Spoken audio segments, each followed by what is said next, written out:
Baik, kita ketemu lagi dalam kuliah kita untuk hari ini. Saya harapkan teman-teman dalam keadaan sehat sehingga dapat mengikuti kuliah kita dengan baik. Pada hari ini kita masuk ke sesi kita di sesi yang ke-13 dengan materi kita yaitu mengukur distribusi. Jadi kita akan mulai dari yang pertama.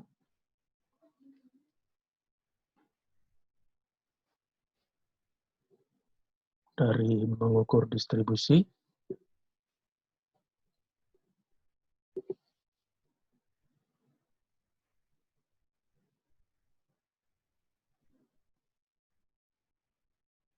Komponen penting dalam logistik dan distribusi. Pada zaman global sekarang ini, logistik memiliki peranan yang sangat penting dalam dunia bisnis. Banyak perusahaan memilih layanan logistik dan transportasi Indonesia maupun secara global untuk mempermudah segala kegiatan dalam rantai pasokan. Kenapa dengan menggunakan layanan logistik, distribusi berjalan dengan baik?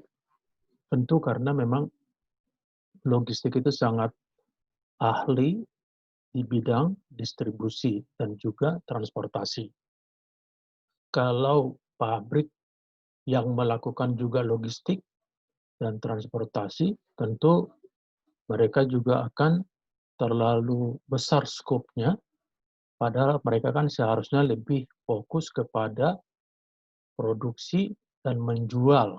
Nah, untuk distribusi pengiriman barang itu bisa diserahkan ke 3PL atau 3PL, yaitu pihak logistik atau supply chains. Ada beberapa komponen penting yang merupakan kelangsungan aktivitas logistik ataupun distribusi, yaitu transportasi, inventory, penyimpanan, pelayanan, dan administrasi. Beberapa komponen tersebut sangat berpengaruh dalam kegiatan logistik, tetapi menyebutkan bahwa transportasi memiliki peran yang sangat besar terhadap kelancaran aktivitas logistik. Hal penting yang perlu diperhatikan selain produksi dan pemasaran adalah ketersediaan dan keterjangkauan produk di toko-toko terdekat. Ya, bagaimana masyarakat yang membutuhkan barang tersebut dapat dengan mudah ada akses untuk menjangkau produk tersebut. Tentu di toko-toko yang paling dekat dengan tempat tinggal dari customer. Kegiatan produksi lebih diarahkan untuk menghasilkan produk yang berkualitas dan biaya produksi yang paling efisien. Jadi ini ya, jadi fokusnya pabrik itu adalah untuk menghasilkan produk yang berkualitas dan juga dengan biaya produksi yang paling efisien. Dengan bahasa lain, paling murah. Sementara kegiatan pemasaran lebih ditujukan untuk meningkatkan brand awareness dan mendorong konsumen untuk tetap memilih dan menggunakan produk tersebut. Ya, yang perlu dilakukan oleh pabrik yaitu meningkatkan brand awareness, di mana brand merek dari produk mereka itu sudah ada di imajinasi masyarakat. Mereka sudah mempunyai pemikiran ketika melihat brand tersebut, mereka sudah tahu bagaimana kualitasnya.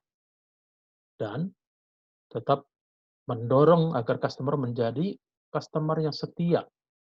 Kita tahu dong, umpamanya ketika kita melihat merek 3 garis gitu seperti Adidas, kita tahu, oh itu Adidas gitu. Kalau kita lihat merek umpamanya Nike gitu kan, kita tahu, hanya melihat mereknya kita mengetahui kira-kira kualitasnya bagaimana.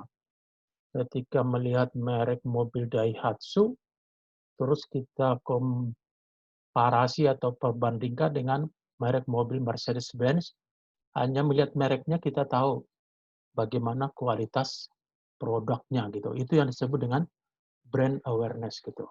Walaupun sesama mobil, tapi berbeda ya. Ketika lihat hanya dengan mereknya aja kita langsung mempunyai imajinasi yang berbeda terhadap produk tersebut.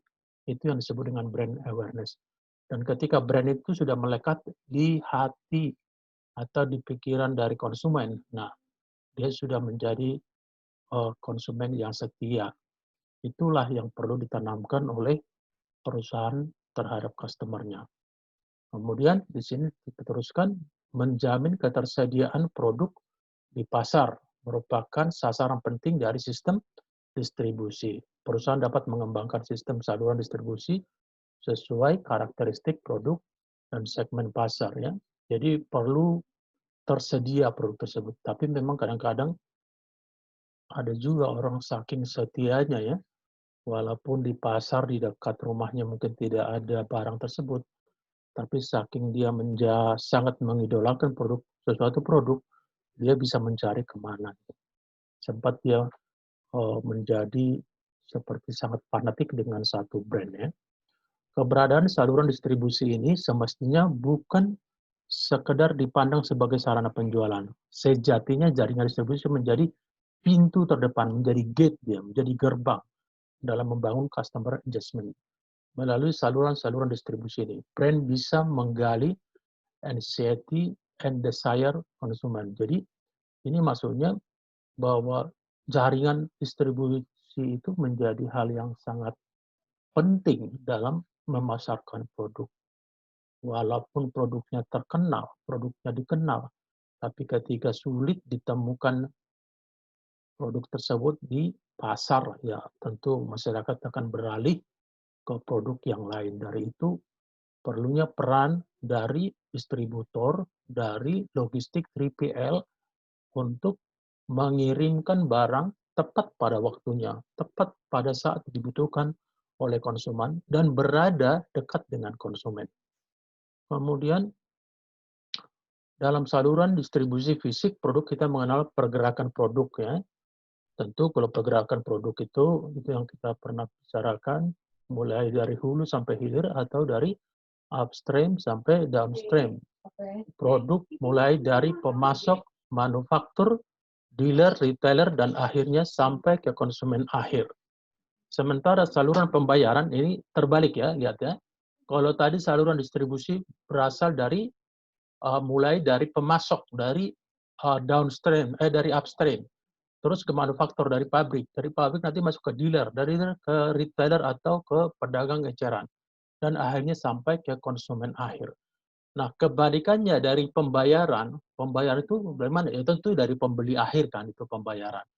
Pergerakan distribusi produk, sumber pembayaran dari mana? Dibalik ya. Kalau sini tadi konsumen akhir, di sini jadi konsumen akhir di sini jadi pelanggan ke retailer, dari retailer ke dealer, dari dealer ke manufaktur, dan manufaktur ke pemasok. Yang tadi saya bilang dari upstream ya. Dari jadi dibalik dari customer ke hulu. Kalau yang fisik barang itu dari hulu ke hilir. Nah, itu ya. Jadi dibalik. Fisik dibalik dengan pembayaran. Kalau pembayaran itu dari konsumen, tapi kalau fisik barang atau barang itu mulai dari pemasok. Sementara alur promosi produk dalam konteks saluran distribusi produk meliputi bagian promosi dari supplier ke manufaktur, dari manufaktur ke dealer, dari dealer ke retailer, dan dari retailer ke konsumen. Dan agensi advertising umumnya digunakan dalam kegiatan promosi produk. Nah, sekarang kan dengan adanya perkembangan internet, smartphone, transaksi penjualan produk kini sudah banyak menggunakan e-commerce, berbelanja secara online ya. Dengan menggunakan e-commerce, kemungkinan proses order penjualan dilakukan secara real time dan dapat menjangkau lebih luas ke segmen pasar. Perusahaan perlu melakukan disruption dalam model bisnis order penjualan dan saluran distribusi ya. Jadi dengan adanya pembelian secara online, kita dimanapun kita bisa berbelanja. dan tentu nanti akan dikirimkan ke alamat yang kita sudah sebutkan. Nah, ini keunggulan daripada menggunakan pembelian secara online, dan kita bisa mengetahui secara real time sampai di mana barangnya biasanya dengan kita memasukkan nomor pengiriman atau RW bill ke dalam suatu sistem untuk yang dinamakan dengan tracking atau tracing, sehingga kita tahu barangnya sudah sampai di mana ya. Itu sangat membantu. Jadi tidak hanya menunggu-nunggu, tapi kita tahu, oh barangnya akan sampai di rumah umpamanya jam sekian. Jadi kita siap untuk menerimanya. Di era e-commerce, pengeluaran order penjualan dapat dilakukan oleh perusahaan 3PL yang menyediakan layanan fulfillment center. Dalam layanan fulfillment center ini, perusahaan 3PL, 3PL mengelola produk-produk dari merchant brand-brand produk tertentu yang mencakup pengelolaan pergudangan, pelabelan, pengepakan, dan begini. Memang inilah secara umum pekerjaan dari 3PL atau logistik, third provider logistik, yaitu pengelolaan pergudangan, pelabelan, pengepakan, dan transportasi atau pengiriman produk ke konsumen. Beberapa perusahaan 3PL bahkan juga mengelola reverse logistik untuk mengembalikan produk-produk dari konsumen ke manufaktur. Kalau ada reject gitu ya, reject barang yang reject return, jadi kembalikan. Mungkin tidak sesuai kualitasnya, mungkin ada kerusakan, mungkin sudah tidak sesuai dengan model terakhir gitu. Jadi ada kadang-kadang itu memang dikembalikan. Oke, ini ada proses pergerakan produk yang tadi ya, yang kita sudah bicarakan. Kemudian pergerakan produk dari pemasok ke manufaktur memerlukan ya semua sebenarnya. Oh, dari pemasok, dari penyedia raw material ke manufaktur tentu memerlukan transportasi, baik itu menggunakan sea freight, air freight, inland tracking, kereta api, dan transportasi. Kami masih ingat ketika kami menghandle barangnya Adidas dan juga Nike, itu ada bahan bakunya itu yang diimpor. Makanya kalau dikatakan di sini sea freight, ya itu lem, seperti lem, ada solnya, itu diimpor itu dari Korea. Ada kadang-kadang itu by laut atau lewat udara. Ya. Tidak semua produk-produk tersebut langsung diperlukan oleh manufaktur atau konsumen. Dengan pertimbangan menjaga kontinuitas ketersediaan produk di pasar, dalam sistem saluran distribusi produk memerlukan pergudangnya ya. Gudang itu untuk tempat sementara sebelum barangnya masuk ke dalam bagian produksi atau setelah menjadi finished goods sebelum dia didistribusikan ke baik ke toko-toko kecil atau langsung ke konsumen. Ya. Perusahaan dapat mengelola transportasi dan pergudangan sendiri atau menyerahkan pengelolaannya ke 3PL.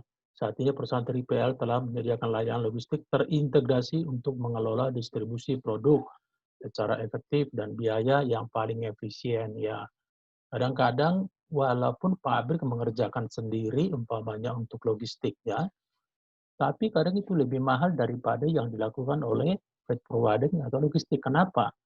Karena kalau freight provider itu memang dia fokus, dia keahliannya adalah di bidang logistik.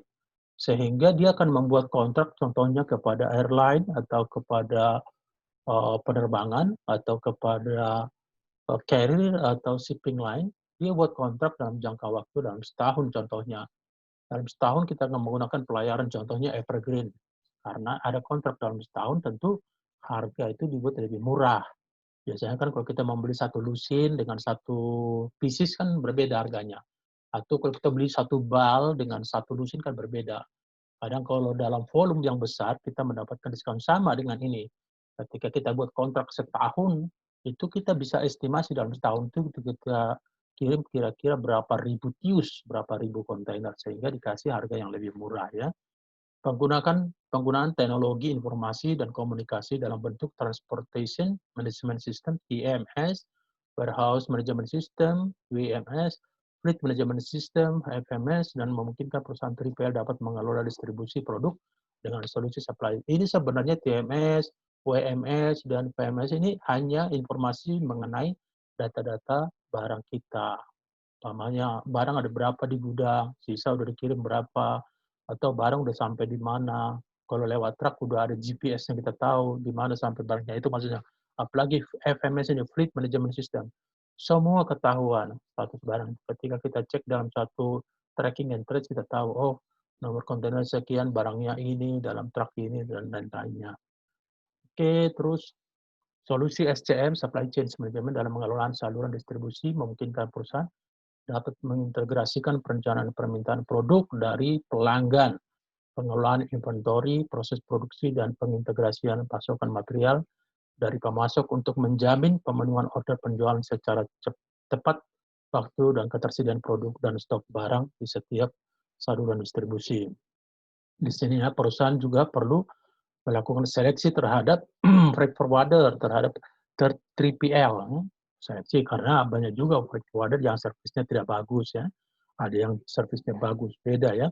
Perusahaan asing, perusahaan Jepang biasanya bagus, bagus servisnya karena mereka punya budaya kerja yang bagus dibandingkan dengan yang perusahaan lokal. Kemudian ya untuk memastikan bahwa perusahaan 3PL tersebut mampu memberikan pelayanan logistik dengan andal dan apakah ada peningkatan service levelnya perlu dilakukan monthly business review. Ini seperti monthly meeting. Meeting dilakukan setiap bulan gitu. Umpamanya, oh dalam sebulan dari 100 shipment, ternyata ada 2 yang terlambat, kenapa?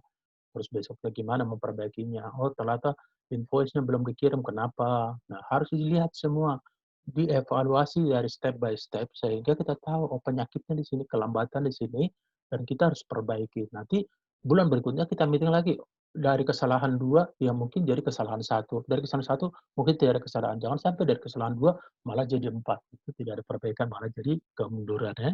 Terus KPI, ada KPI ini, Key Performance Indicator, ini perlu ini, maksudnya target gitu loh. Oh, kamu kirim barang itu harus 98% on time. Oh, kamu waktu ngambil barang dari gudang, itu truknya itu harus sampai 97% harus on time.